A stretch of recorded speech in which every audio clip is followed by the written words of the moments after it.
having me. It's got it. Oh, sorry. It just prompted me to agree to the recording.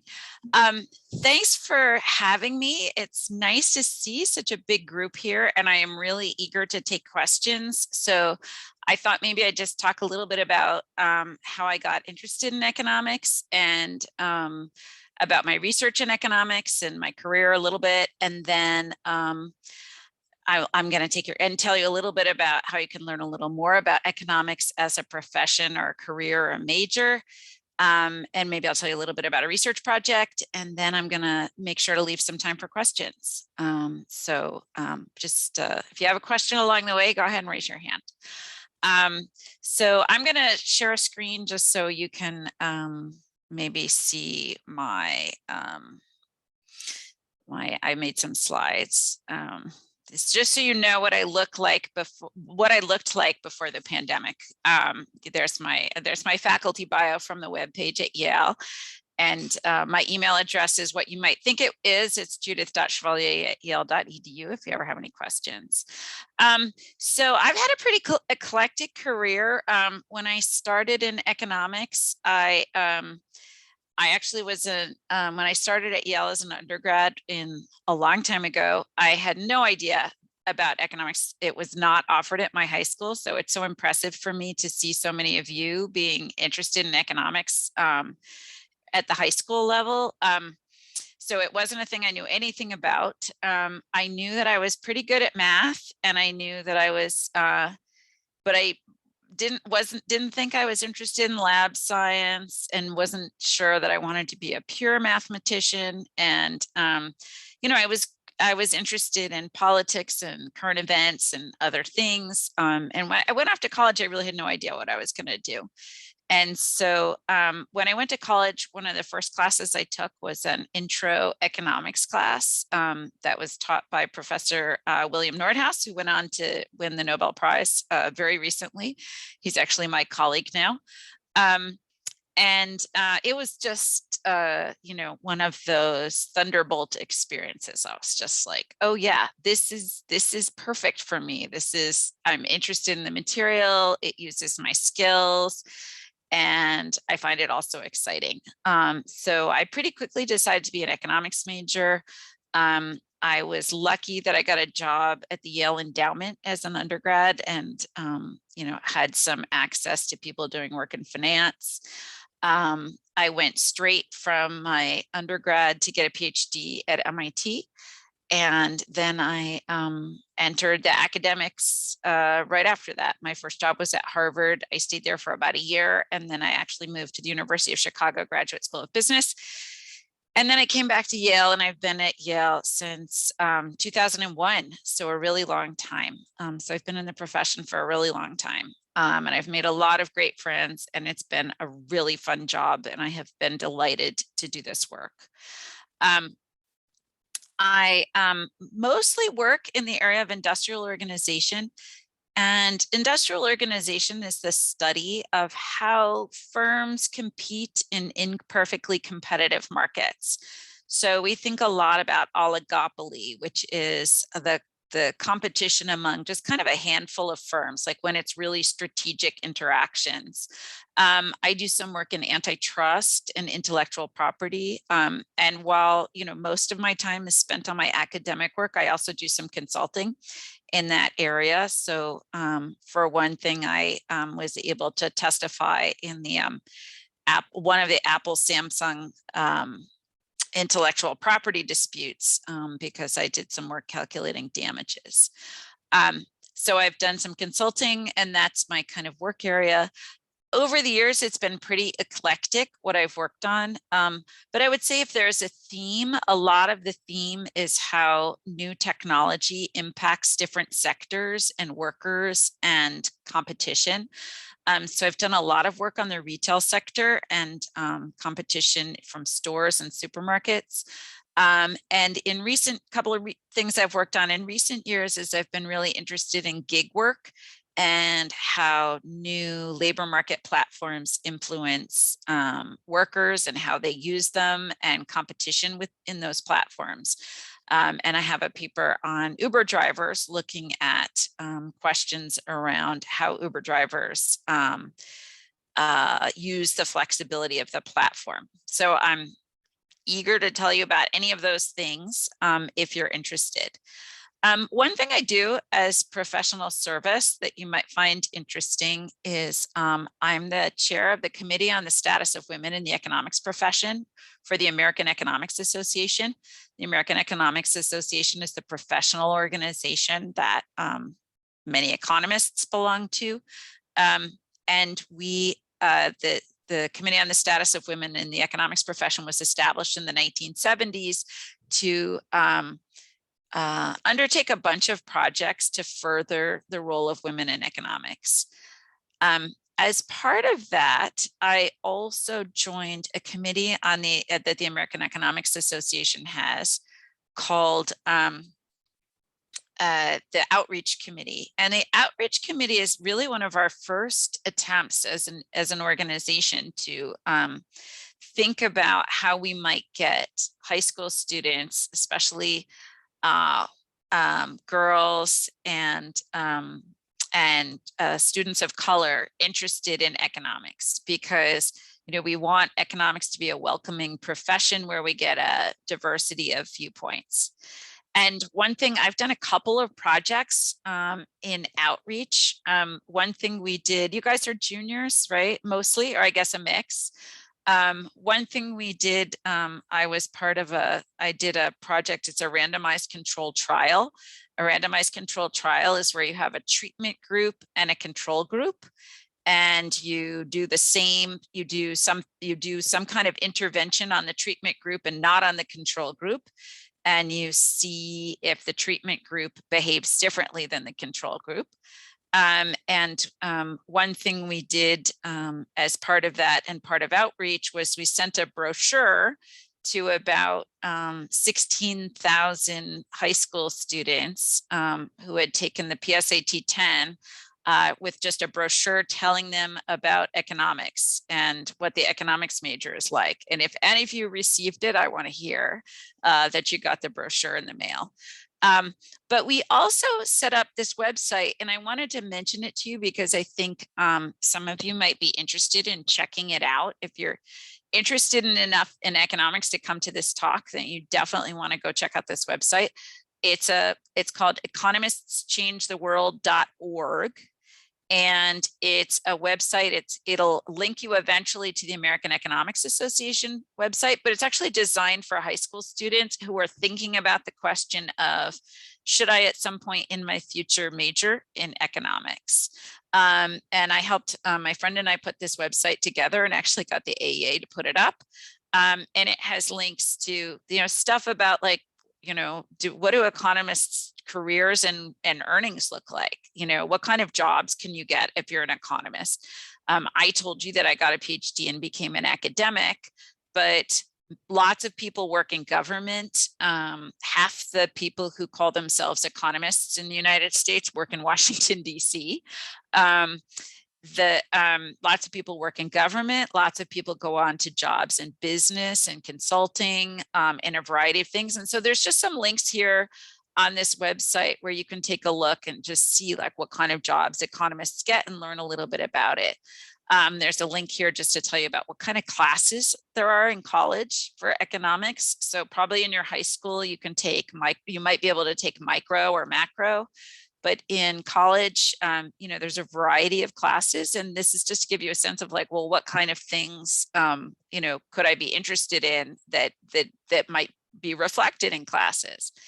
And then the section I think you might really want to look at is this section called videos. And if you click on it, it's got both videos of economists talking about their work. Like I'm going to tell you tonight about a research project, but there's lots of videos on there of economists talking about things that they worked on. And there's also a link to the American Economics Association's new podcast. So they have a nice podcast where they have I think they're putting it out like once every couple of weeks or so, and it has an economist talking about some research project that they're publishing in an American Economics Association journal. And so if you want to learn just about the variety of things that economists work on, economistchangetheworld.org is a good place to go to kind of just learn a little bit about the profession and get some ideas about whether you're interested in pursuing the major. And so please take a look at that and, share that with your friends if you have other friends who are kind of uncertain about whether they're interested in economics at all. Okay, I'm going to pause there and just see if anybody has a question before you can use the raise hand feature if it's turned on before I maybe tell you a little bit about a research project. Anybody have a question? Of course, I'm not sure I would see the raise hand feature and I don't know if it's enabled, but I will let you, Ava and Bella, tell me if someone's raised a hand or something. Otherwise, or if there's anything in the chat. Otherwise, I'll move on. I think it should be turned on. I don't see anyone right now. Okay, great. Okay, well then let me take a minute because I think this will spark your interest and just tell you a little bit about a research project that I worked on.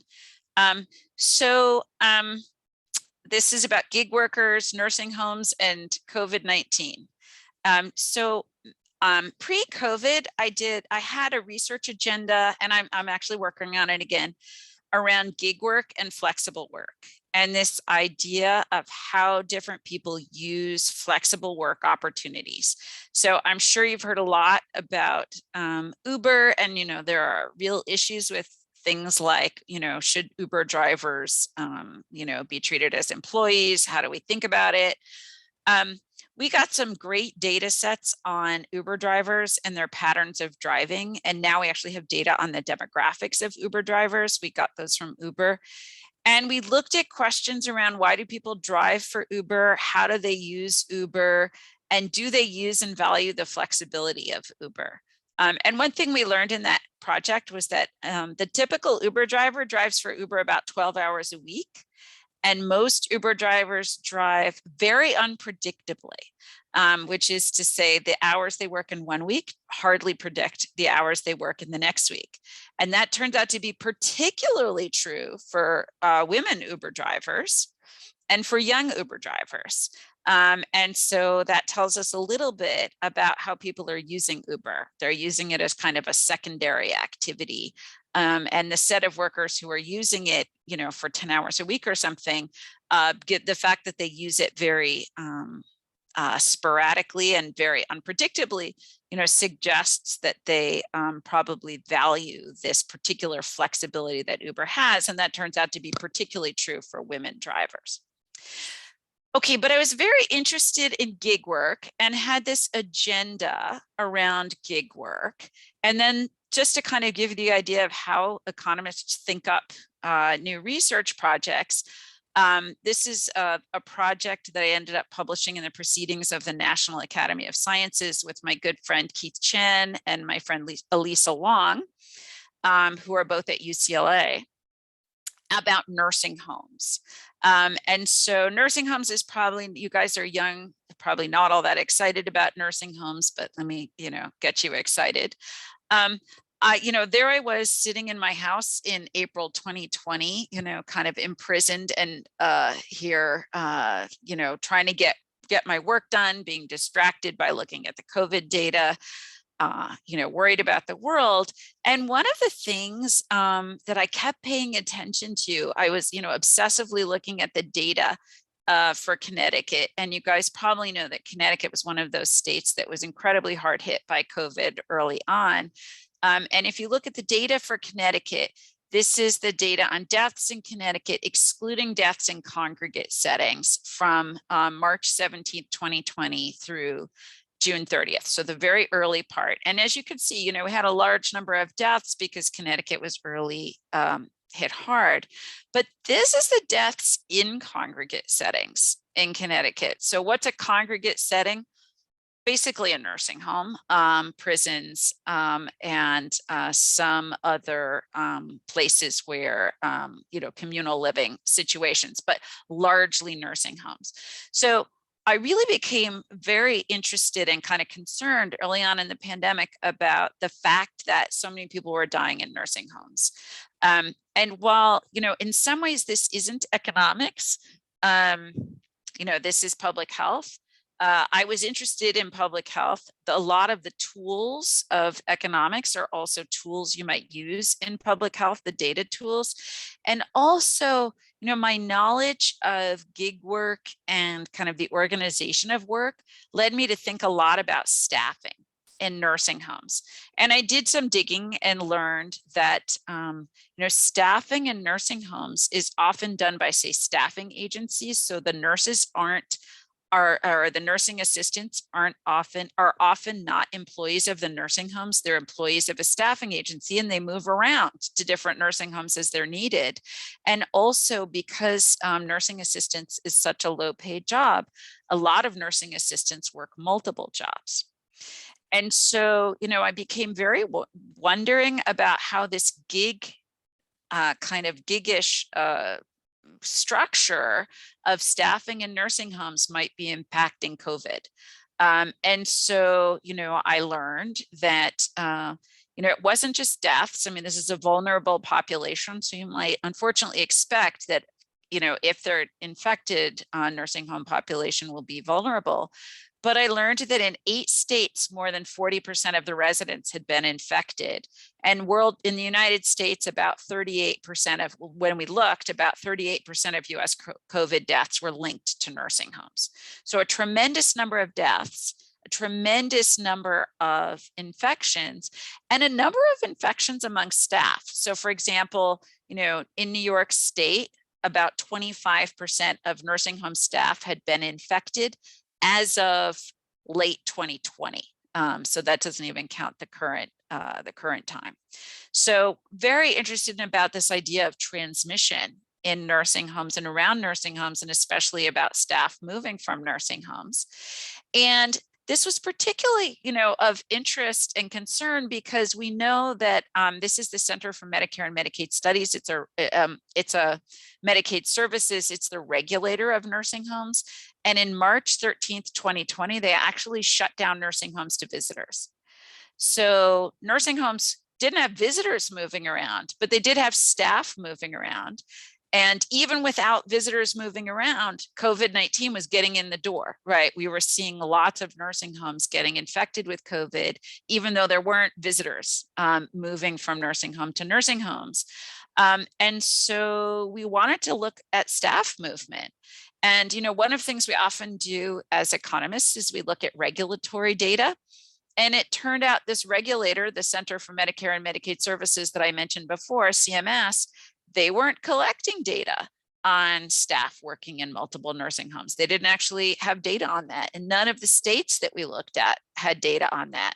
So we decided we were going to go find out for ourselves how much staff movement there was across nursing homes.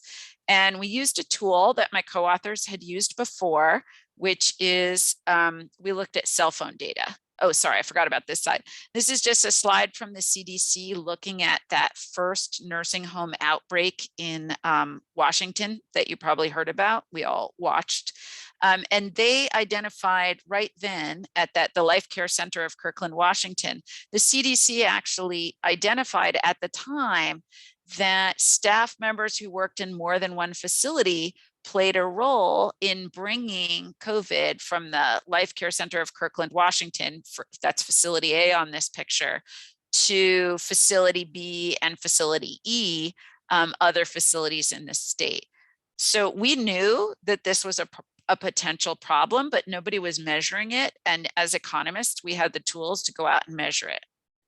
So let me just tell you what we did. We actually wanted to measure cross traffic among nursing homes.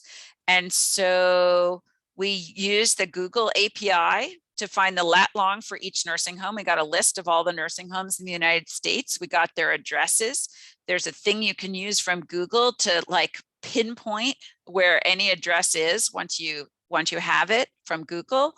We matched that to a satellite image machine learned shape file to identify the building's rooftop for each nursing home in the US. We basically traced the perimeter of the rooftop. And then we used smartphone data that we got from a company called Veriset. And we looked and we found the smartphone pings inside nursing homes. And then we tried to find the smartphones that over an 11-week period entered at least one US nursing home for at least an hour. We found about 500,000 of those.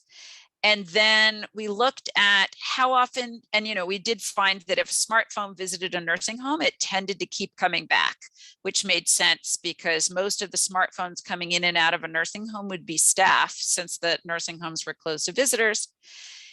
And then we looked and we found that 5.1% of the smartphones that entered one nursing home during that period entered more than one nursing home. So there was a lot of movement across nursing homes. And then and that meant that, if you think about it, you could have these kind of wild patterns of networks of connections amongst nursing homes as shared staff occurred between different nursing homes. And you could be a nursing home that wasn't particularly connected, but was connected to a super connected nursing home. So we spent a ton of time looking at these nursing home connections. And then we asked the question, okay, well, how connected are they? Pretty connected. And then we looked, we did some statistical work, and we looked at the question of whether a nursing home's connectedness with other facilities predicted its COVID cases. And we found that it did. And we found that, COVID at a connected nursing home predicted COVID at COVID at one nursing home predicted COVID at a connected nursing home 2 weeks later. And we ended up publishing that paper in the Proceedings of the National Academy of Sciences. So that's a paper that's maybe it has a little less economics than most of my usual work, but has the tools of economics and shows maybe how we can use the tools of economics to address important questions. And so that's just to give you a sense of, like, economists work on all different kinds of things. Even I've worked on a variety of different kinds of things. And so if you're interested in data, you're interested in current questions, you're interested in analyzing data, economics is a pretty interesting thing. So let me stop there. I'm going to stop my share, and let me answer any questions that you have. And I'm going to put that website in the chat. Go ahead, Gabriella. Can you hear me? Yep. Okay. So I think like gig labor and that sort of artisan craft labor throughout history has become like spread over wider areas and also less localized. Like you don't have guilds anymore. So what, other than like transportation abilities, do you think has led to sort of this increase in gig labor? Yeah, that's a great question. We're actually finding, I would say it's transportation, but it's also, digital platforms. Probably some other thing. I mean, let me say there was a rise of gig labor a little bit before digital platforms, but over the last 15 years in the US, at least, most of the rise in gig work has been through digital platforms. So, that includes things like Uber, and we think of Uber, but it also includes a lot of things where people are now using digital platforms for professional services. So sometimes when I need like a nice graph made, or, some kind of coding of like a website scraped or something, I'll go to Upwork or freelancer.com and actually hire somebody to do it. And the person I'm hiring to do it is often in Eastern Europe. And so globalization, digital tools, communication technologies, I think have allowed work to be disconnected from the kind of, for better or for worse, disconnected from kind of some of the standard employment constructs that we might be accustomed to. It's a great question, Gabriella. Did I answer your question? Maybe I just want to make sure. Yeah, that's good answer. Thank you. Anyone else? It can be really small, whatever you're wondering about. Emma. Hi, yeah, this is general, but I'm interested in public policy. So I was wondering if you could speak at all to like the intersection of economics and policy. Oh, yeah, sure. So as I mentioned at the beginning of my talk, about half of all economists, people who call themselves economists, work in Washington, D.C., and that's probably not a coincidence. Tons of economists work in policy in the government, and also, of course, in organizations that study and influence policy. And of course, we academic economists often contribute to policy. And so I think there's, there are lots of ways to influence policy through economics. And let me say that economists are in every branch of government. So there are a lot, of course, at the Federal Reserves, but there are economists at the US Department of Agriculture, the Department of Health and Human Services. And that's because like the data tools we use in economics are so important in policy, but also just because the way of thinking in economics is important. Economics is the study of the the allocation of scarce goods and services, and pretty much all of public policy involves decisions about how to allocate something that's scarce. So I think economists play a big role in public policy. On the careers page on that website that I shared with you, we do have some links to, government organizations. I should probably also, you guys are sophisticated high school students. High school students weren't really the target audience, but I actually participated in this project for the Committee on the Status of Women in the Economics Profession. We did a series of webinars on alternative careers for economics, and including a lot of policy careers. And I'll look up the link to that and put it in the chat. But I think if you're interested in public policy, economics is great training. And I would say, even if you don't go on to a PhD, I think economics is a really good training for a lot of public policy positions.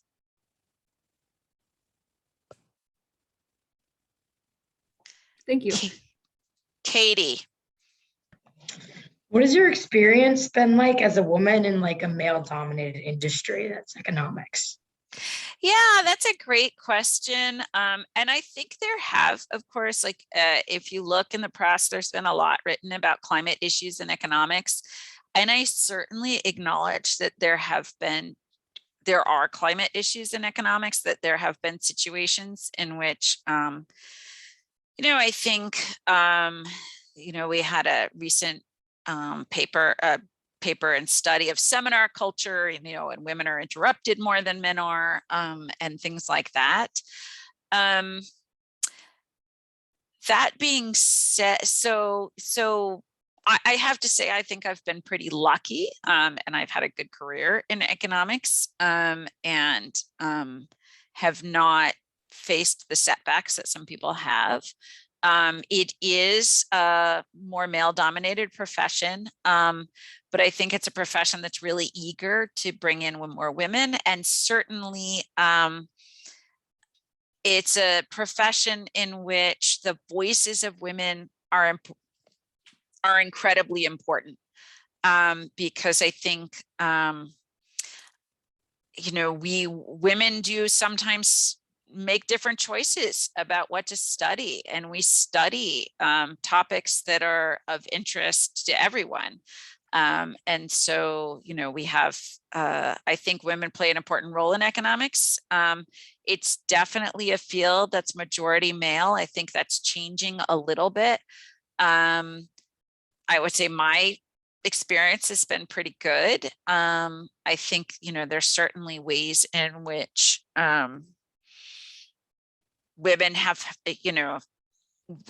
faced some challenges in the profession, but I think some of those things are challenges you might face if you're kind of interested in economics. Maybe you're good at math, you're interested in changing the world and being ambitious. You might encounter a lot of male-oriented, male-dominated professions. And I think economics, at least, is having this kind of reckoning right now of really recognizing, one of the reasons the AEA has this outreach committee is we really want to get more diverse folks excited about economics. Ava, and then Catalina. Okay. So this is more of a general question, but what would you suggest for a high school student who's interested in majoring in economics? That's a great question. I will say, if you go to that website, we do have a few tips. I would say if you're interested in majoring in economics in college, I think what's not 100% crucial is taking economics in high school. You can take economics in high school. That's fine. That's good. If your high school doesn't offer it, it's fine to not take it in high school. There'll be plenty of opportunities to take it in college. I would say that what we advised in our brochure is, look, if you're interested in economics, what you should probably be thinking about in high school is making sure you get a good, strong background in math, because you do need some math in economics. Make sure that you're good at, good at thinking about the scientific method, if they teach that in school, and thinking about problems in the world and what topics you're interested in, what things you think could be solved. Ignite your curiosity, get some training in math, but you don't really have to, and take economics in high school if you want to. But I think if you're going to college, there's plenty of opportunities to take economics in college. So I wouldn't say take 100 high school economics classes. I would say, get some math, ideally get some math through calculus if you can in high school, or at least be ready to take calculus in college, I think would be helpful. That would be ideal. I mean, not essential, but ideal, to get a good, strong math background and, learn a little bit about the field and the profession. So learn a little bit about careers and things like that. I saw Catalina. Hi, so I was wondering, I'm interested in independent investments and stock market analysis. And I was kind of wondering how much that overlaps with other econ topics and what the best path to take is for early on when you're starting with that kind of general field. Yeah, so I think of finance as a subfield of economics. I actually did some work in finance myself early on in my career, and still do a little bit. I think, there are kind of two basic paths. If you're interested in finance, I think my personal preference is to get a strong basis in economics and then go into finance. I think that, certainly a lot of undergraduate business programs have an emphasis on finance, and that's an alternative. I think it's helpful if you want to think about things like the stock market, to really be thinking about the whole economy, because the stock market is measuring and interacting with parts of the economy, but it's just a piece of the economy. So I personally think that learning what you can about the whole economy is a valuable first step to getting into finance. There are exciting careers in finance. I think there's a couple of finance people in the webinars that I posted up in the chat. but I definitely, I think that it's great to get a foundation in all of economics as a kind of prerequisite to really specializing in finance. I see I have a question here from Zoe. Is there anything from your journey in economics that you wish you had done differently, or anything you wish you had done which you had not? You know, I'm going to be honest. Answer to that is no. I had a pretty good career. I've had a pretty good career. I probably wish I was, some of my younger colleagues now have some really great tools that I wish I had. Some like really fancy data tools that I wish I had sort of paused to learn. There's always things I wish I paused to learn that I haven't paused to learn. When I would have paused to learn them is not completely clear. But I gotta tell you, I'm pretty happy with my career. So not too many regrets. Fiona? Hi, I was just wondering, I thought your study about COVID and the staff was very fascinating. And I was wondering if the situation, I think it's less exacerbated, or it might have resolved itself, but if not, what action has been taken, or maybe what you recommended? Yeah, to- sorry, that's a great question, Fiona. Well, this situation hasn't completely resolved itself. It's actually a great point.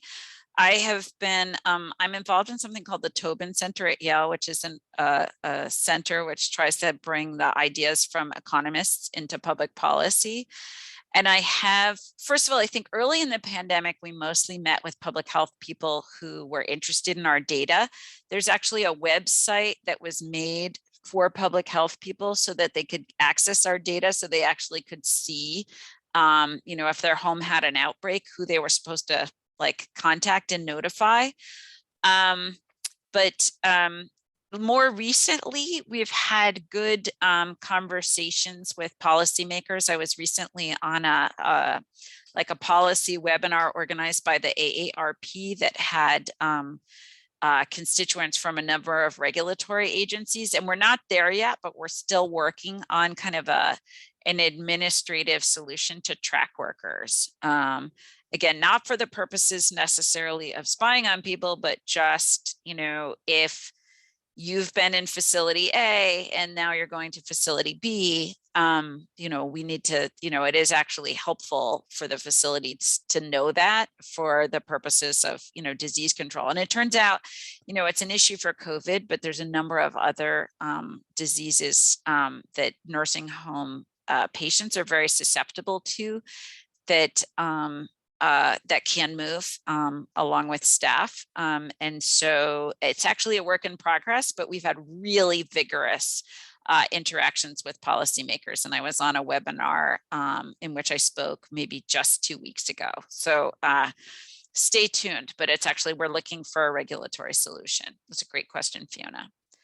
There's a question. Yeah, thanks. There's a question here in the chat. I'm taking macroeconomics right now as a sophomore, and I really like the concepts of economics and math. However, I don't have much interest in current events or politics, which makes me think taking the path of economics might not be right for me. Do you think politics and current events are significant in taking economics as a major? Not really. So I guess it depends on what kind of economics you do. Interestingly, I think macroeconomics, which is what you're taking right now, is probably the most very public policy linked. Certain aspects of economics are very linked to public policy. So for example, it's a little hard to study healthcare in the United States, to study healthcare and the economics of healthcare without getting involved in knowing regulatory policies around health.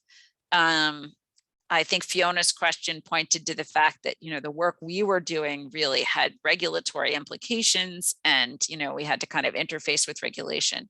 But there's definitely elements of economics which are not that current event motivated, and also not that public politics motivated, sometimes policy, motivated, so for example, there's a lot of work just on competition in the private sector and things like, you know, how do airlines compete, and things like that. So you don't have to be interested in politics. You don't have to be interested in hyper current events. I think a lot of economics intersects with policy. And I will say there's some theorists and econometricians who really work on kind of the more theoretical end of economics. I'm probably on the more applied end. So I think if you're interested in, like, if you're enjoying your economics class and you really like the concepts, economics is probably a good bet for you, even if you don't think you're interested in politics or current events all that much. Jamie or Jaime? Hi, what change have you seen to the diversity in the field of economics? Sorry, I missed a little bit. I missed what you said. What did I see? What did I think of the what? Sorry. What changes have you seen to the diversity in the field of economics? Great question, Jaime. So I think that economics has slowly become more diverse. I think there's a big interest in the area of economics, for the profession to become more diverse. You know, the Association of Hispanic Economists, the Association, the Committee on the Status of Minority Groups in the Economics Profession, the National Economics Association, which is focused on advancing the careers of Black economists, I think have made some real progress in the last few years. I think the profession, you know, there has been an increase in diversity, but I think it's not as fast as we would like. There's a lot of interest in improving diversity of the profession. There's a number of pre-doc programs right now. A pre-doc program is a program you go to if you want after undergrad and before grad school to do some research and see if you like it.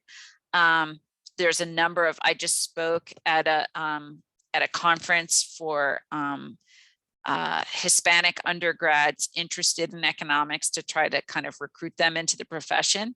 So I think slowly but surely we've seen some improvements in diversity, and I think it's something that a lot of people in the profession are really energized about. And you'll see, if you look at that website I gave you a link to, a lot of the videos are very diverse economists talking about topics of interest to them. And so you just kind of get a sense of some of the diversity of folks working in the profession. It's a great question. Okay, I've got another. Yeah, thanks. Thanks for the question. How did I decide what kind of job to get after finishing my education? Tarini asked. You know, it's a great question. I think the main decision point for me was when I was in college deciding to go on to get a PhD. And then that was a big decision. I thought about whether I wanted to go to public policy school or econ grad school, or I actually, having worked at the Yale Endowment, was actually a decent candidate to get a job in finance. So it was a big decision for me to go to grad school, but I think I was really interested in research, and kind of loved just being in school and learning more. And I stayed in academia in part because I had opportunities to do so, and in part because yeah, I was really interested in just being completely self-directed in my research. And I have lots of friends who've gone to other fields, I mean, other jobs in economics, because, you know, they wanted to do something more hands-on and applied, or they wanted to be in business, or they really didn't like, you know, coming into work and just dreaming up a project. They like the idea of, you know, having projects that sort of present themselves as they do in a business situation. So for me, it was a really natural choice, but I think, you know, there are a lot of opportunities, and people with different preferences definitely go a different way. Tess asks, what would you say is a quality one needs to become an economist? I think it's a great question. Honestly, economists come in a lot of stripes, so I'm not sure I want to pick a quality. I think curiosity is a great quality for economists, because fundamentally it's looking at the world and thinking like, oh, how does that work? How, you know, how is it that my grocery store is full of groceries every day? Like what set of things happen to fill it up? Like who's involved? So I think curiosity is an important feature of an economist, but really economists come to it from a whole bunch of different backgrounds. So I won't say there's just one thing, but I think for me, curiosity is really important. I think we have time for one more question.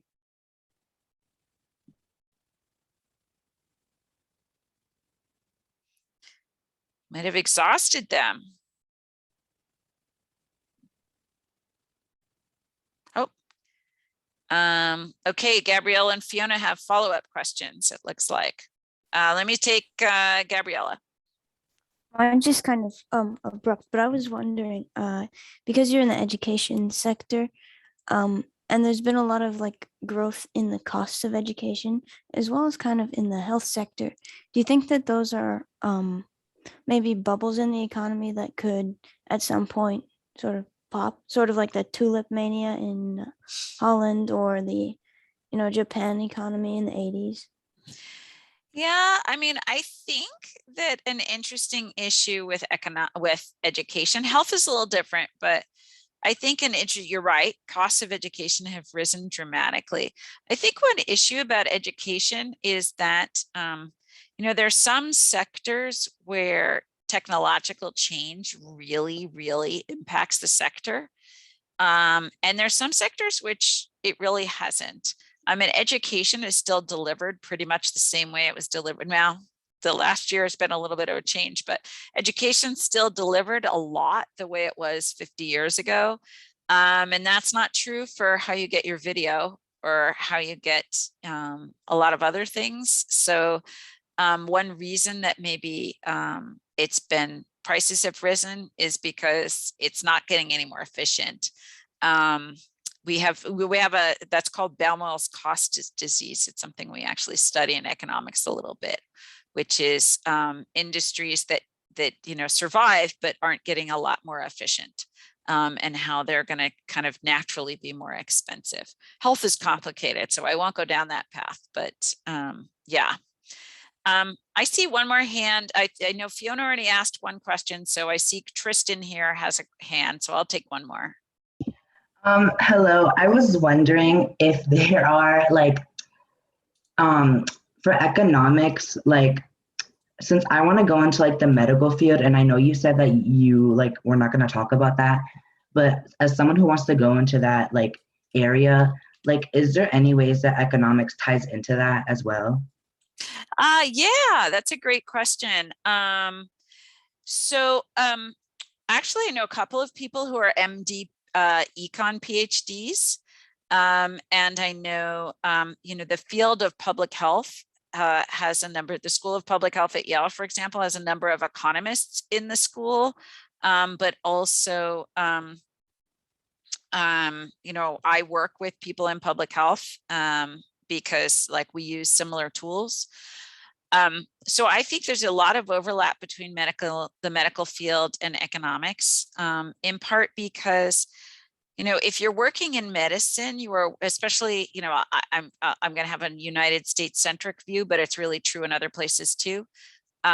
Your work is, who comes to you and what circumstances they're in is a function of our economy, right? So disparities in health outcomes for people of different socioeconomic backgrounds, that's the economy. You're going to face that as a medical professional. How you charge people, the regulations you work under, how the industry is organized, what happens if your hospital is acquired by another hospital. Economists have been studying all of those things. And because of that, there's actually there's a very big field called health economics. And there are a number of people who work in health economics who are actually both MDs and economists. And there are economists whose primary appointment are in medical schools, because the interaction between economics and health is so important.